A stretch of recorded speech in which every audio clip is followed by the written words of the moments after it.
Hello everyone, आज की class में आपका स्वागत है।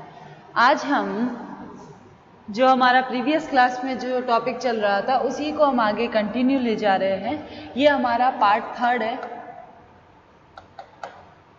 ठीक है। उसमें हम प्रोडक्ट एट्रीब्यूट्स के बारे में बात कर रहे थे कि कौन कौन से डिसीजंस होते हैं जिनको हम एक प्रोडक्ट प्लानिंग करते समय हमको लेने पड़ते हैं। तो उसमें प्रीवियस क्लास में हमने इसके कुछ जैसे स्टाइल, डिज़ाइन, प्रोडक्ट के फीचर्स के बारे में देख लिया था। आज हम बात करेंगे कलर्स ऑफ प्रोडक्ट, कि हमारा जो उत्पाद का रंग है वो हमारे उत्पाद की विशेषताओं के लिए कितना इम्पोर्टेंट है, और जब हम एक प्रोडक्ट की प्लानिंग कर रहे हैं तो वो क्या रोल प्ले करता है। क्लियर है? तो चलिए इसको स्टार्ट करते हैं सबसे बेसिक से। साइकोलॉजिकल हमारे दिमाग में ये फिट हो जाता है कि हमारा सेटिस्फेक्शन जो लेवल है कुछ हद तक कलर से इफेक्टेड है। अब इसका साइंटिफिक जो रीजन है उस पर हम नहीं जाते हैं, हमको सिर्फ अपना प्रोडक्ट के रिगार्डिंग ही हमको इसका मीनिंग देखना है। तो देखिए, अगर कलर से एक साइकोलॉजी फिट हो जाती है कि कलर सही है तो वो हमको सेटिस्फाइड करेगा ही करेगा। यानी जस्ट एग्जाम्पल, जैसे हिंदू जो कल्चर है या फिर आप जिस कल्चर में रहते हो उस कल्चर में जस्ट एग्जाम्पल ले लेते हैं हिंदू, ठीक है। उसमें जो चटक रंग होते हैं, चटक रंग जो होते हैं जैसे लाल, पीला, ऑरेंज, इस तरह के जो कलर होते हैं उनको फेस्टिवल के टाइम में बहुत इंपॉर्टेंस मिलती है। क्यों? क्योंकि वो ट्रेडिशनल माने जाते हैं, वो कलर शुभ माने जाते हैं, ठीक है। ये भले कैसा भी हो, ये एक साइकोलॉजी फिट है लोगों के दिमाग में।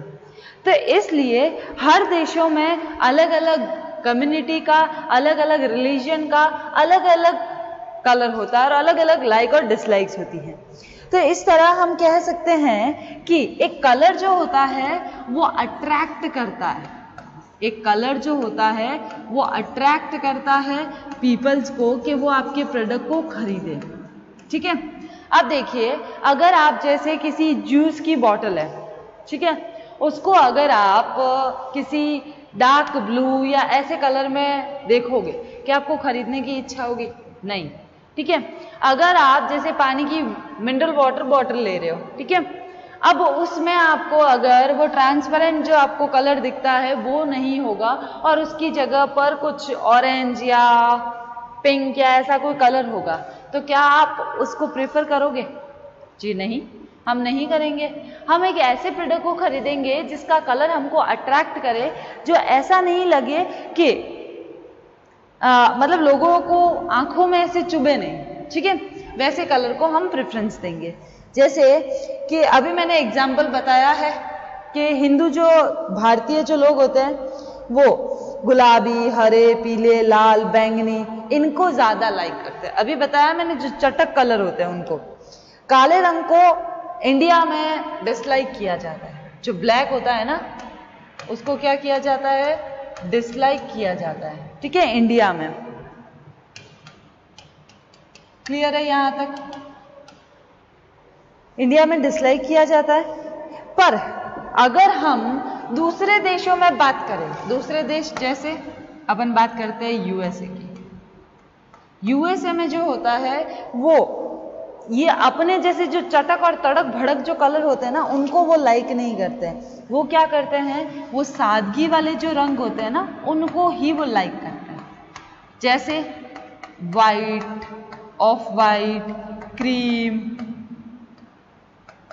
लाइट ब्लू, इस तरह की लाइट पिंक, इस तरह के कलर को वो ज़्यादा प्रेफरेंस देते हैं। तो इन शॉर्ट हम कह सकते हैं कि हम जिस मार्केट में, जैसे हम फॉरेन मार्केट में अगर यूएसए में जाते हैं तो हमारा जब भी हम अपना प्रोडक्ट प्लानिंग करेंगे तो ऐसा कलर लेना है हमको कि जो मार्केट में जो चल रहा है, जिस मार्केट में, जिस बाजार में हम सामान बेच रहे हैं वहाँ के लोगों को कैसा कलर पसंद है उस अनुसार रखना है। एक बात बताओ, अगर हम यूएसए में लाल, पीला, ऑरेंज जैसे चटक कलर, तड़क भड़क कलर अगर प्रोडक्ट का रखेंगे, जैसे हमारा प्रोडक्ट है क्लोथिंग ब्रांड का, ठीक है, तो वहां पर क्या यूएस वाले खरीदेंगे? जी नहीं। क्यों? क्योंकि उनकी चॉइस ही नहीं है, उनका एक साइकोलॉजिकल दिमाग में फिट बैठा है। साइकोलॉजी ऐसी है कि उनको सिर्फ सादगी भरे रंग ही चाहिए, white, of white, cream, yellow, light yellow, इस तरह के कलर ही उनको प्रेफरेंस में मिलने चाहिए। क्लियर है यहाँ पर? तो हम जब भी अपना प्रोडक्ट प्लानिंग कर रहे हैं तो इन चीज़ों को मद्देनजर रखते हुए करना है। क्लियर है? इससे स्पष्ट है कि बाजारों में रंग की दृष्टि से काफी भिन्नता पाई जाती है। मैंने आपको दो एग्जाम्पल दिए, एक इंडिया का दिया, एक यूएसए का दिया। इन दो एग्जाम्पल में भी आपको पता चल गया ना कि एक प्रोडक्ट के रिगार्डिंग अलग अलग मार्केट में अलग अलग क्या है, डिफरेंसेस है। क्लियर है? अब देखिए, अब हम बात करते हैं, ये था हमारा प्रोडक्ट का कलर, समझ आया? अब हम बात करते हैं प्रोडक्ट का साइज। जो हमारा नेक्स्ट एट्रीब्यूट्स है वो है साइज ऑफ प्रोडक्ट। अब देखना साइज ऑफ प्रोडक्ट ये कैसे इम्पैक्ट डालता है, उत्पाद का आकार। ठीक है, चलिए ये देखते हैं उत्पाद का आकार। विश्व बाजारों के लिए उत्पाद नियोजन करते समय उत्पाद के आकार पर ध्यान देना आवश्यक है। अगर हम फॉरेन मार्केट के लिए अगर प्रोडक्ट प्लानिंग कर रहे हैं तो हमको प्रोडक्ट की साइज के बारे में ध्यान देना जरूरी है। उत्पाद के आकार का मतलब ये है, यानी कि जब ये जो साइज ऑफ प्रोडक्ट है ये क्या है कि उत्पाद की आकृति और उसकी मात्रा से, यानी कि एक प्रोडक्ट का शेप क्या है, शेप एंड क्वांटिटी। ठीक है, साइज का मतलब क्या है, शेप और क्वांटिटी। वस्तु का आकार छोटा यानी इकोनॉमिक साइज या मीडियम या फुल साइज हो सकता है। साइज 3 टाइप की हो सकती है, एक सेकेंड, साइज 3 टाइप की हो सकती है। जी हाँ, ये देखिए साइज 3 टाइप की है, इकोनॉमी, छोटी साइज, ठीक है। सेकेंड है मीडियम साइज और ये है आपकी फुल साइज। ठीक है, ये 3 साइज होती है। इसी के आधार पर आपको डिसाइड करना है कि आपको किस तरह के कस्टमर को कौन सी साइज देनी है। आपके कस्टमर अगर इकोनॉमिक साइज चाहते हैं तो आप क्या दे सकते हो उनको, इकोनॉमिक साइज। आपके कस्टमर चाहते हैं कि उनको मीडियम साइज मिलनी है या फिर फुल, तो आप उस हिसाब से अपने कस्टमर के हिसाब से देख सकते हो कि उनको कौन सी साइज चाहिए। ठीक है, according to customer, according to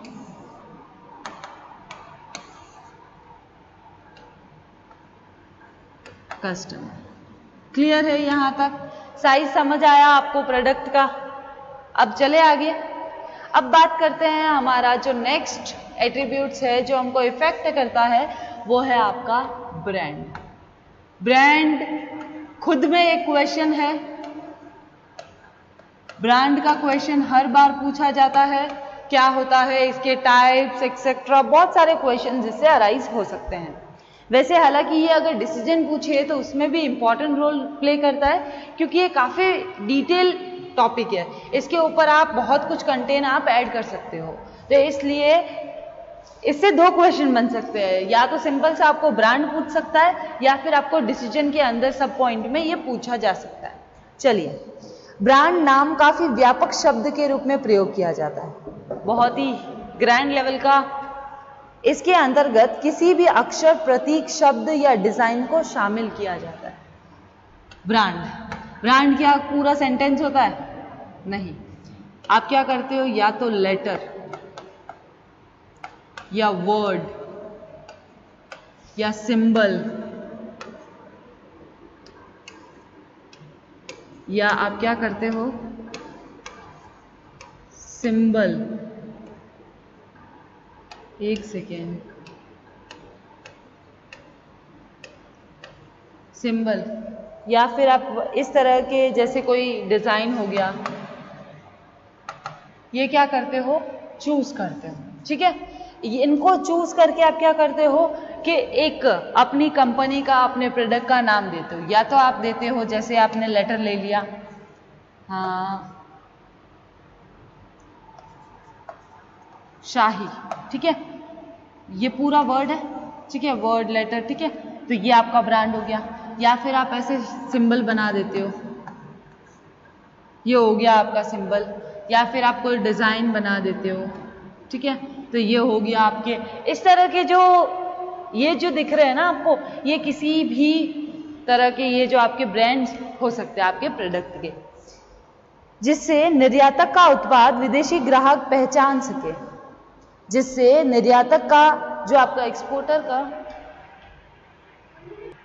जिससे एक्सपोर्टर का जो प्रोडक्ट होता है, जिससे क्या होता है, एक्सपोर्टर का प्रोडक्ट जो होता है, एक्सपोर्टर का जो प्रोडक्ट होता है वो फॉरेन मार्केट में कस्टमर उसको पहचान सकते हैं।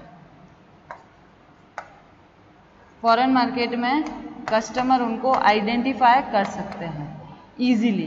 क्लियर है यहाँ पर, इतना समझ आया आपको? चलिए, सिंपल सा है कि ब्रांड जो होता है वो एक सिंपल किसी लेटर में हो सकता है, या फिर आपके डिजाइन में हो सकता है, वर्ड में हो सकता है, और सिंबल में हो सकता है। क्लियर है, इनमें हो सकता है।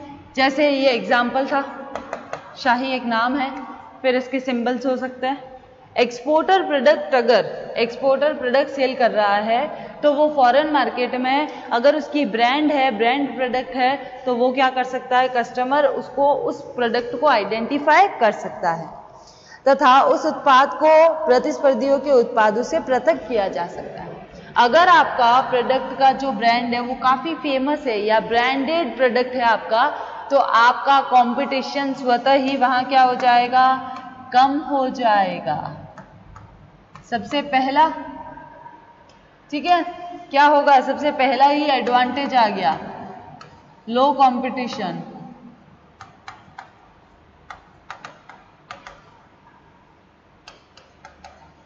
एडवांटेजेस, ठीक है। चलिए, अमेरिकन विपणन संघ के अनुसार ब्रांड एक नाम, शब्द, प्रतीक या डिजाइन या उसका संयोजन है जिसका उद्देश्य एक विक्रेता या विक्रेताओं के समूह को वस्तुओं या सेवाओं की पहचानना और प्रतियोगी सेवाओं से भिन्न बनाना है। ब्रांड नाम का उपभोक्ता की दृष्टि से कंज्यूमर फ्रेंचाइजी से स्पेशल इंपॉर्टेंस होती है, यानी हम कह सकते हैं कि सुदृढ़ उपभोक्ता निष्ठा का निर्माण करते हैं और अधिकतर उपभोक्ता इन्हीं ब्रांड वाले उत्पादों की मांग करते हैं। अगर आपके, देखो एक सीधा सा एग्जाम्पल मैं थोड़ा सा डिटेल कर रही हूँ, ठीक है। अगर किसी सेलिब्रिटी ने, सुनना, अगर किसी सेलिब्रिटी ने किसी ब्रांड को प्रमोट कर दिया या किसी ब्रांड के उसने पब्लिकली उसने किसी चीज को एक्सपोज किया है कि इस ब्रांड के प्रोडक्ट बहुत ही बेटर क्वालिटी के आते हैं, तो जिससे क्या होगा, बहुत लोग उसे जानने लगेंगे, उसे खरीदने लगेंगे, जिससे क्या होगा, आपके कस्टमर क्या होंगे, इंक्रीज होंगे, ठीक है, कस्टमर इंक्रीज होंगे। फिर है आपका कि यदि बाजारों में इनका स्थानापन्न कम कीमत पर भी उपलब्ध है तो भी वो उसे खरीदेंगे नहीं। आपको पता है, जैसे नेस्ले, जैसे नेस्कैफे, ठीक है, जैसे समझो आप नेस्कैफे, जैसे नेस्कैफे की जो कॉफी है उसका अगर सब्स्टिट्यूट भी अगर मार्केट में अवेलेबल होगा तो भी लोग क्या खरीदेंगे, नेस्कैफे ब्रांड की कॉफ़ी ही खरीदेंगे, क्योंकि एक ब्रांड की जो छवि होती है, जो दिमाग में इमेज होती है, वो फिट हो जाती है, जिसकी वजह से वो अगर अदर कोई सब्स्टिट्यूट भी यूज़ करता है तो भी वो सेटिस्फाइड नहीं होगा, चाहे वो सब्स्टिट्यूट कितना भी सही हो। क्लियर है यहाँ पर? अब बात करते हैं इसके लेवल्स की। ठीक है, चलिए इसके लेवल्स के बारे में बात कर लेते हैं। सबसे पहले एक ब्रांड निम्न 4 स्तरों पर अर्थ प्रदान कर सकता है। सबसे पहला है आपका फीचर्स, लक्षण। ठीक है, ये क्या कहते हैं कि एक ब्रांड उत्पाद के कुछ निश्चित लक्षणों को दिमाग में लाता है। आपने एक ब्रांड के नाम के बारे में सुना, जैसे आपने ब्लू हेवन मेकअप का, या फिर आपने सुना लैक्मे का। आपको अगर आपने लैक्मे ब्रांड का कॉस्मेटिक आइटम्स में कॉस्मेटिक प्रोडक्ट की बात कर रही हो, या फिर आपने सुना कायली, ठीक है, तो आपके दिमाग में क्या आता है कि वो ब्रांड अच्छी ही होगी। एक ब्रांड का नाम सुनते ही आपके दिमाग में उस ब्रांड, चाहे वो प्रोडक्ट कैसा भी हो, पर उसके दिमाग में वो फिट हो जाता है, कस्टमर के दिमाग में, कि इस ब्रांड के प्रोडक्ट अच्छे ही होंगे। यानी कि एक ब्रांड का नाम क्या शो करता है? आपके प्रोडक्ट की क्वालिटी। ठीक है, क्वालिटी शो करता है। क्लियर है यहां पर? फिर आगे बात करते हैं कि कंपनी अपने विज्ञापन में इनमें से किसी लक्षण का उपयोग कर सकती है। क्लियर है यहां तक? अब सेकंड की बात करते हैं। सेकंड क्या है? प्रॉफिट, बेनिफिट्स क्या क्या मिल सकते हैं। ठीक है, सबसे पहला, उपभोक्ता जो होते हैं लक्षणों को नहीं खरीदते वरन लाभ खरीदते हैं। अतः लक्षणों को क्रियात्मक और भावनात्मक लाभों में रूपांतरित किया जाना आवश्यक है। जब आप एक ब्रांड, आपकी कंपनी एक ब्रांड है, आपके प्रोडक्ट एक खुद एक ब्रांड है, तो आपको प्रोडक्ट नहीं सेल करना है। आपको प्रोडक्ट नहीं सेल करना है। आपको सेल क्या करना है? प्रोडक्ट के फीचर्स, प्रोडक्ट के प्रॉफिट्स, कि कस्टमर उस प्रोडक्ट को खरीदेगा तो उसको क्या बेनिफिट होंगे, वो आपको क्या करने हैं? सेल करने। वो प्रॉफिट्स के, जैसे आपके एप्पल है, एप्पल का फोन आता है आईफोन जैसे, ठीक है, आईफोन जो है वो टॉप कंपनी में है, मोबाइल की एसेसरीज में आता है, इलेक्ट्रॉनिक गैजेट्स आते हैं उसके, मोबाइल, वॉच, मैकबुक एक्सेट्रा। ठीक है, तो उसमें जो ब्रांड है उसका जो आधा एप्पल, ऐसे आधा एप्पल बना हुआ आता है। तो हम बात करते हैं, हम क्या बात कर रहे थे? हाँ, कि एप्पल का जो है वो, आप एक कंपनी, एक कस्टमर अगर आपको 1 लाख पे कर रही है, तो उसके बदले में वो भी तो कस्टमर एक्सपेक्ट करेगा कि मुझे भी इस फोन से ऐसे प्रॉफिट्स मिले जो बाकी में नहीं है। यानी कि मेरे पास ऐसे फीचर्स होने चाहिए जो बाकी के पास नहीं है, तभी उसको प्रॉफिट होगा। तो तभी वो एक क्या बनी है? एक ब्रांड है, कंपनी। समझ आई बात आपको? चलिए अब हम बात करते हैं थर्ड की। थर्ड क्या कहता है? थर्ड कहता है आपको वैल्यू। वैल्यू यानी मूल्य। इसकी बात करते हैं थर्ड की। ठीक है,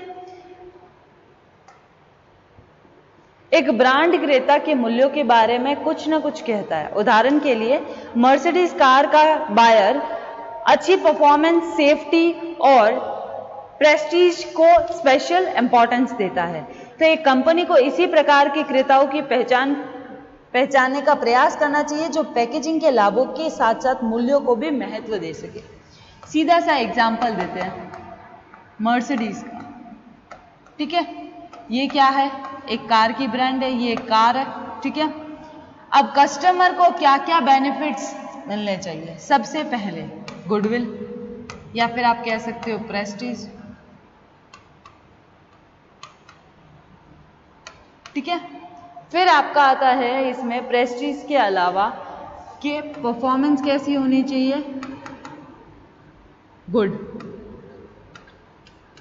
जब वो गाड़ी चलती है तो उसकी परफॉर्मेंस भी गुड होनी चाहिए। अगर एक कस्टमर उसको कहीं ले जा रहा है तो उससे उसकी प्रेस्टीज भी बढ़नी चाहिए और उससे उसकी सेफ्टी भी होनी चाहिए।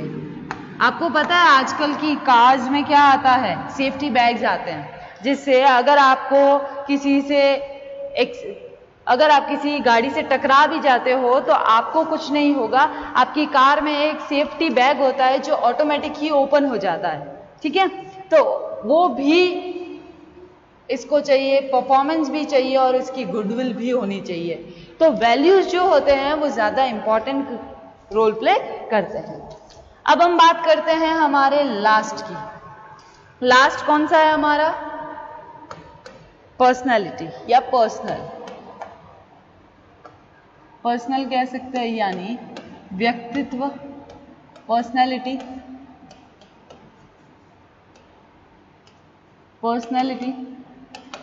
ठीक है।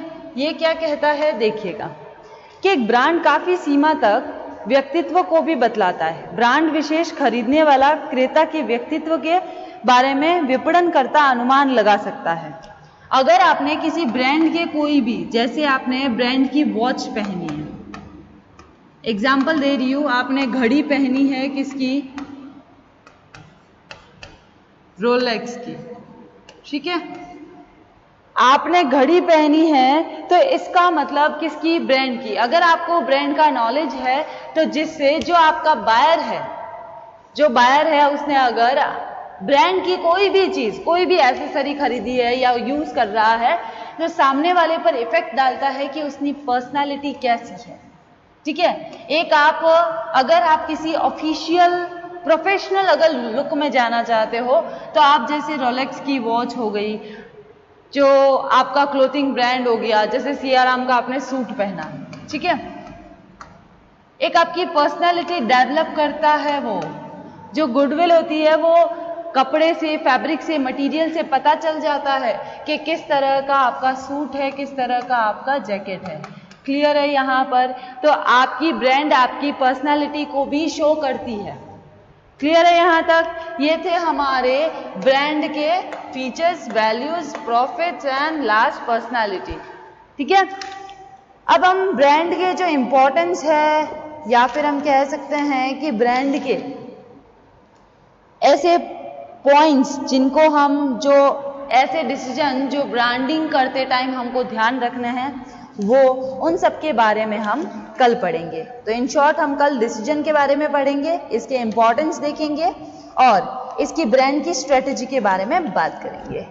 तो आज की क्लास में हमने देखा है कलर ऑफ प्रोडक्ट, एट्रीब्यूट्स में, सेकेंड था हमारा साइज ऑफ प्रोडक्ट, थर्ड था हमारा ब्रांड हमने स्टार्ट कर दिया है।